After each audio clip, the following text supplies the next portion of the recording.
In today's video, I'm going to show you how to add a payment method on Whop step by step, so you can get your card saved quickly and start using the platform without any confusion.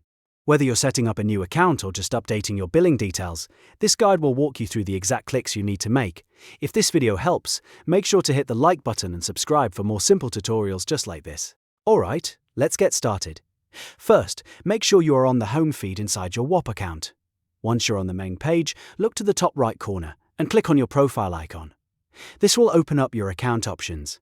From there, find the gear icon next to your profile name and click it to open your account settings. Now that you're inside account settings, look at the sidebar on the left.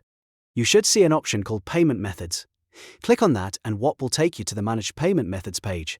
This is where you can view, add, and manage the cards linked to your account. Next, go to the section labeled Your Payment Methods. Under that area, you'll see a button that says Plus Add Payment Method. Click that button to bring up the payment form. This is the step where you'll enter your card information. Now, carefully type in your credit or debit card details.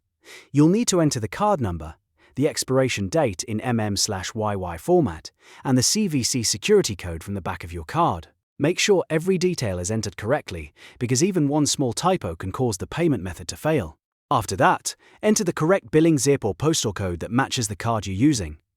This part is important because Whop may use it to verify your payment method. If the billing zip does not match what your bank has on file, the card may not save properly. Once everything looks good, go to the bottom of the form and click the Add button.